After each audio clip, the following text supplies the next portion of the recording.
नमस्कार दोस्तों, कैसे हैं आप सब लोग। तो भाई गॉड, ईश्वर, अल्लाह, यहवे, क्या ऐसा सच में कुछ एग्जिस्ट करता है या सिर्फ एक मान्यता है? तो इसी बात को जानने के लिए आज है हमारे पास दो लोग। पहले हैं मिस्टर राम भरोसे, जैसा कि नाम से ही पता लग रहा है कि एक बहुत ही बड़े थीस्ट हैं। जय श्री राम मेरे सभी भाइयों को। और दूसरे हैं हमारे पास मिस्टर राज, जो कि एक साइंस के बहुत ही बड़े दीवाने हैं और साथ ही में एक एथिस्ट भी हैं। हेलो गाइस, मैं हूँ राज। तो चलिए शुरू करते हैं आज की इस बहुत ही इंटरेस्टिंग वीडियो को।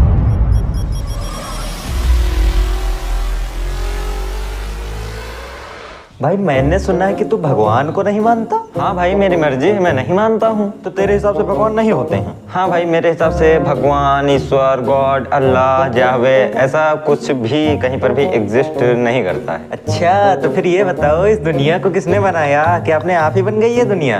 दुनिया किसने बनाई? भाई तूने बिग बैंग थ्योरी नहीं पढ़ी क्या? उसमें साफ साफ बताया गया है कि हमारा जो यूनिवर्स है ना, ये एक हाईली डेंस हॉट पॉइंट से एक्सपैंड हुआ और तब से लेकर आज तक एक्सपैंड होता जा रहा है। अच्छा, मतलब हमें बताया गया कि ब्रह्मा जी ने 7 दिनों में सृष्टि की रचना की, तो क्या वो सब गलत है? हाँ भाई, बिल्कुल गलत है तेरी थ्योरी, क्योंकि कई बिलियन ईयर्स की प्रोसेस है और ये कोई 7 दिनों में कैसे कर सकता है यार? अच्छा, तो तू नहीं मानेगा कि भगवान है? भाई तू थोड़ा सा, अच्छा तो ये साइंस वाइंस पढ़ता रहता है ना, तो तू ये बता कि तू ग्रेविटी तो जानता ही होगा ना, तो तू ये बता कि ये ग्रेविटी थोड़ी भी इधर उधर हो जाती तो क्या हम हमारी लाइफ होती? और क्या ये सूर्य से दूरी थोड़ी बहुत इधर उधर हो जाती तो क्या हम जिंदा होते? टेम्परेचर इतना बढ़ जाता, ओम इक्वल टू mc² और पता नहीं कौन कौन सी समीकरण लगा के भी तुम्हारे साइंटिस्ट कुछ नहीं कर पाते, तो हम जिंदा ही नहीं होते। तो बता, इस दुनिया को भगवान ने नहीं बनाया तो फिर किसने बनाया? सब कुछ इतना परफेक्टली कैसे है यहाँ पर? भाई तूने मल्टीवर्स का कॉन्सेप्ट नहीं पढ़ा है क्या? तेरी इस बात का जवाब उसी में है। आए, मल्टीवर्स यू का होता है। ये कॉन्सेप्ट कहता है कि ऐसे ही कई और यूनिवर्स भी एग्जिस्ट करते हैं जहाँ पर सब कुछ इतना परफेक्टली बैलेंस नहीं है, जहाँ पर ग्रेविटी की भी इधर उधर है, जहाँ पर कोई सन नहीं है, कोई अर्थ नहीं है, हो सकता है कोई लाइफ भी ना हो। बट लकीली तू एक ऐसे यूनिवर्स में है जहाँ पर लाइफ पॉसिबल है, जहाँ पर सब कुछ इतनी परफेक्टली बैलेंस्ड है। मैं ये सब नहीं जानता हूँ, मुझे तो बस इतना पता है कि मुझे भगवान ने बनाया है, और मैं ये भी कहूँगा कि तू भी ये मान, भला ही है इसी में। अच्छा चल, तू ये बता कि इस दुनिया में तू आया किसकी वजह से? जाहिर सी बात है, अपने पेरेंट्स की वजह से। तुझे खाना कहाँ से मिला? पृथ्वी से। तुझे पानी कहाँ से मिला? पृथ्वी से। और तुझे समझ कहाँ से मिली? तुझे ज्ञान कहाँ से मिला? अपने आसपास के समाज से ही मिला ना, अपने स्कूल से मिला ना, अपने गुरु से ही मिला ना। तो भगवान जैसे कोई चीज बीच में कहाँ से आ गई भाई? कहाँ से आया है भगवान? क्यों हम इसके लिए मरने मारने के लिए तैयार रहें? अरे भाई, क्यों ना मरने मारने के लिए तैयार रहें? उस भगवान ने हमें बनाया है, तभी तो हम उसकी पूजा करते हैं, और अगर उसके खिलाफ कोई गलत बोलेगा तो क्या हम उसे नहीं मारेंगे? यही नहीं, अभी और सुनिए। अब तू, अच्छा तू ये बता, तेरे बाप के खिलाफ गलत कोई बोलेगा तो क्या तू उसे नहीं मारेगा? भाई सिर्फ कुछ ज्यादा नहीं हो गया, मतलब कुछ भी। अच्छा, तो इतना स्पिरिचुअल है तो तूने सारी धार्मिक किताबें और सारे धार्मिक ग्रंथ, वेद, पुराण सब कुछ तूने पढ़े रखा होगा और सबका सार तुझे आता ही होगा। तो चलिए बता, किस भगवान ने कहा है कि भाई तू जा, मेरे लिए मार या तो मर? ये फंस गया सी है। देख भाई, मैंने तेरी जो तूने अभी बोल दी है, मुझे तो इनके नाम भी नहीं पता है और मैंने कोई धार्मिक किताबें नहीं पढ़ी हैं। मैं जानता हूँ। हाँ, पर मुझे ये बताया गया है कि हाँ, मेरा धर्म दूसरों से श्रेष्ठ है और कोई भी उंगली उठाए तो उंगली काट दो। मैं जानता हूँ। अच्छा, तो तू ये बता, बचाना किससे है? ये कैसा सवाल है? अरे भाई, जाहिर सी बात है, दूसरे धर्म वालों से बचाना है, वरना वो हमें खत्म करके, हमारे धर्म को खत्म करके हमें भी अपने जैसा बना लेंगे। देख भाई, किसी का धर्म खत्म करना कोई बच्चों का खेल तो है नहीं, तो तू पहले ये तो बोलना बंद कर कि हाँ मेरा धर्म खतरे में है, मैं खतरे में हूँ, मेरी जाति खतरे में है। ये सब तो बोलना पहले बंद कर। और अगर कुछ खतरे में है भी तो ऐसे ही धर्म को क्यों बचाना जो दूसरों को मारने के लिए प्रेरित करता है, जिससे हम दूसरों का खून बहाने के लिए तत्पर हो जाते हैं? ऐसे धर्म को बचाकर हम कर भी क्या लेंगे? देख भाई, ज्ञान दो तो पेल मत। और रही बात धर्म के खतरे में, तो धर्म खतरे में है तो है। और हाँ, लेकिन तो ये बातें तेरी समझ में कहाँ से आएंगी? क्योंकि लड़ने के लिए तो हिम्मत चाहिए होती है ना, और हिम्मत तो मर्दों में होती है ना, हम जैसे। लेकिन तू तो मर्द ही नहीं है ना। समझ रहे हो? समझ रहे हो? समझ रहे हो? देख भाई, मुझे लड़ना तो, पहली बात तो पर्सनली मुझे लड़ना पसंद है नहीं, और दूसरी बात कि समाज में हमारे रेप, स्कैम, मर्डर, क्राइम, बहुत सारे मुद्दे भरे पड़े हैं जिन पर कि मैं लड़ सकता हूं, तो मैं उन पर लड़ना ज़्यादा पसंद करूंगा बजाय कि तेरे इन धार्मिक मुद्दों पर लड़ूं।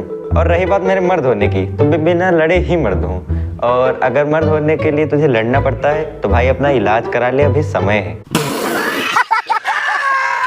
और हाँ, तेरे हिसाब से मर्द बनना वो होता है ना कि जो दिन रात गालियों से बात करता है, दारू पीता है, रात में अपनी बीवी पर रोब झाड़ता है, दिन रात दूसरी लड़कियों की, दूसरी की बहनों को ऑब्जेक्टिफाई करता है और ऐसे ही गंदे गंदे काम करता रहता है। तो भाई ऐसा मर्द बनना तुझे मुबारक हो, मुझे नहीं बनना ऐसा मर्द। और तो इतना ही बड़ा भक्त है तो ये बता कि जब रेप, मर्डर, स्कैम और पेपर लीक जैसे बड़े बड़े मामले हो रहे होते हैं तो कहाँ होता है तेरा भगवान?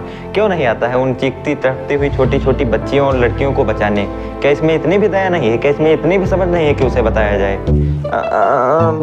ये सब तो मुझे नहीं पता, ये सब छोड़। लेकिन हाँ, हमारे धर्म गुरु ने बताया है कि इस पाप की सजा उन्हें अगले जन्म में मिलेगी। अच्छा ये बता कि तूने ये तो सुना ही होगा कि उसकी मर्जी के बिना एक पत्ता भी नहीं हिलता है। हाँ, अब तेरी समझ में आ रहा है ना कि सब कुछ उसी की मर्जी से होता है। अच्छा तो ये बता, जब कोई 5 से 6 साल का बच्चा कैंसर जैसी बीमारी से तड़प तड़प कर दर्द से मर रहा होता है, जब कोई बच्ची या लड़की अपनी जान बचाने के लिए तड़प रही होती है, तो कहाँ होता है तेरा भगवान? क्या ये मैं मानूं कि ये भी उसी की मर्जी से हो रहा है, या फिर तेरा भगवान इतना क्रूर है, निर्दयी है, धोखेबाज है? कैसा है तेरा भगवान जो इन्हें बचाने के लिए नहीं आता है? क्या वो आलसी है तो इन्हें बचाने के लिए नहीं आता है? उसकी सारी दया कहाँ चली जाती है उस समय? मुझे ये सब तो नहीं पता, ये सब छोड़। लेकिन हाँ, जब लड़कियां इतनी रात को बाहर जाएंगी, इतने छोटे कपड़े पहनेंगी तो ये सब तो होगा ही ना। ये हमारे संस्कार थोड़ी ना हैं। अच्छा, अगर लड़कियों के कपड़े ही गलत हैं तो ये बता कि जब किसी 80 साल की महिला के साथ कुछ होता है या फिर किसी 5 साल की बच्ची के साथ मंदिर के अंदर कुछ हो जाता है तो कहाँ होता है तेरा भगवान? क्या ये सब भी कपड़ों की वजह से ही हुआ है? और ये तो मंदिर में ही हुआ ना, तो क्या तेरा भगवान इतना आलसी है कि उस बच्चे को बचाने उस मंदिर की उस जगह तक नहीं पहुंच पाया हो? देख भाई, लड़कियों के कपड़े कितने गलत हैं ये तो तू मुझे समझा मत। उनके कपड़े गलत हैं तो हैं, लेकिन हाँ, तूने हमारी धार्मिक भावनाओं को जिस प्रकार ठेस पहुंचाई है ना, तुझे तो अब हम लोग बताएंगे कि धर्म के रक्षक कौन होते हैं। देख भाई, मैंने तो बस सच बोला है, और अगर इससे तेरी भावनाओं को कोई ठेस पहुंची है तो भाई तू अपनी सोच बदल, अपने विचारों को बदल, अपनी भावनाओं को बदल और जी एक बिना अंधविश्वास की जिंदगी, एक ऐसी जिंदगी जो कि लोगों के बारे में अच्छा सोचती है, जो कि सभी लोगों को एक समान दृष्टि से देखती है, जो कि किसी में भी भेदभाव नहीं करती है। तो ऐसी ज़िंदगी जीना, ऐसी नज़र रखना, ऐसी सोच रखना, ऐसे विचार रखना, भाई ये कोई मुश्किल काम नहीं है। बस इसके लिए तुझे थोड़ा बहुत पढ़ना पड़ेगा। तो भाई मेरा आप सबसे भी यही कहना है कि हंसो, पढ़ो, जानो, समझो, लेकिन इसकी तरह अंधभक्त मत बनो, क्योंकि इसे जैसा कि आपने देखा कि ऐसे लोगों को कुछ नहीं पता होता है, सिर्फ आ जाते हैं फर्जी की गड़बड़ करने, और मेरा टाइम बर्बाद कर दिया। आप लोगों का भी टाइम बर्बाद हुआ या फिर नहीं हुआ, जैसा भी आप लोगों को लगता है आप कमेंट में बता सकते हैं। तो जैसा कि देखा दोस्तों, आपने एक तरफ से मिस्टर राज जो कि थे एक एथिस्ट और एक तरफ से मिस्टर राम भरोसे जो कि थे एक थीस्ट। तो किसकी बातें आपको ज़्यादा लॉजिकल लगी, ज़्यादा अच्छी लगी, ये कमेंट में बताइएगा। और अगर आपको भी लगता है कि इस वीडियो को शेयर किया जाना चाहिए तो इस वीडियो को लाइक करके शेयर भी कर सकते हैं, और ऐसे कुछ नए कॉन्टेंट देखने के लिए हमारे चैनल को सब्सक्राइब भी कर सकते हैं। मिलते हैं नेक्स्ट वीडियो में। Thanks for watching. जय हिंद।